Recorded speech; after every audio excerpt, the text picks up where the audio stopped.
Fire Escape Academy inspector training video.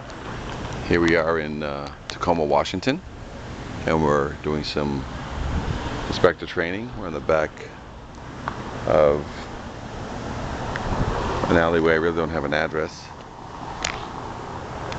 but we have two fire escapes here. We have some waiting balconies, which we call areas of refuge, and we have this fire escape here.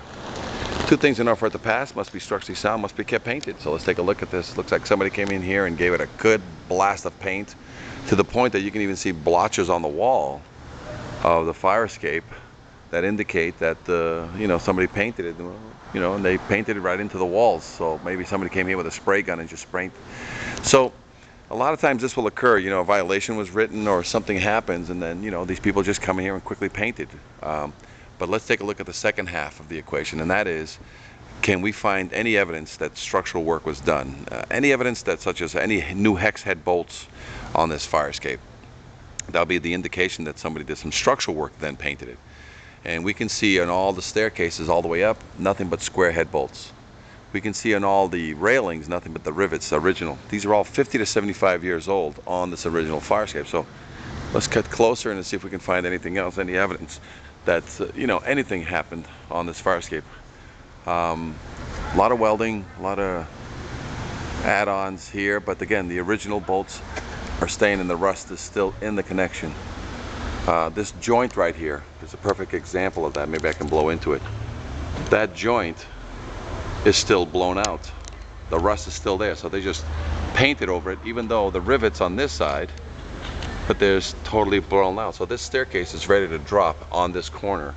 The other corner's got the same rust buildup. So this is what happens. Let's look up.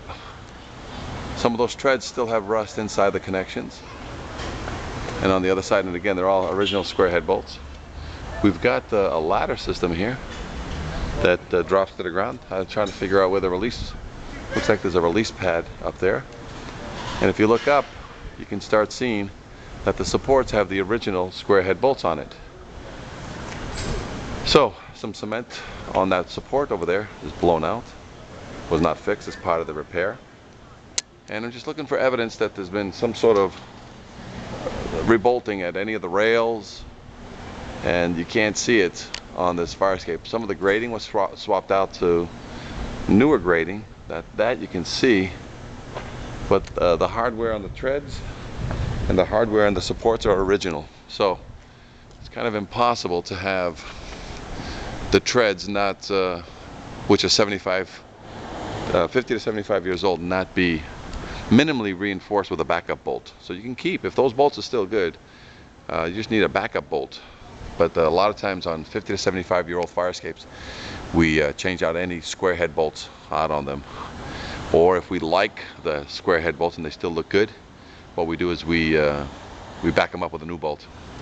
The lap joints on that ladder, which belongs to the firemen, those should be backed up because there's still original squares on that one. So if you have any questions on this or any other fire escape video that you've seen, just be careful that a lot of times violations are fixed with paint and not with structural repair. So be careful when somebody just quickly throws a paint job on something and doesn't do a lot of the structural work required. So I find it impossible that not at least one of the treads needed a new bolt. Why it wasn't done, we don't know, but I would deem that the staircase would be suspect.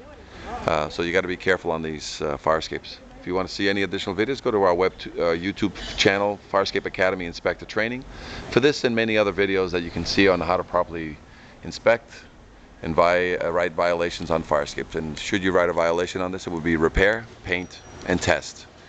A lot of these joints should be sealed with 50-year silicone, and the repair is a structural evaluation by a structural engineer, and there should be a tag on this thing, which I don't see a tag on the fire escape saying that the fire escape is structurally sound.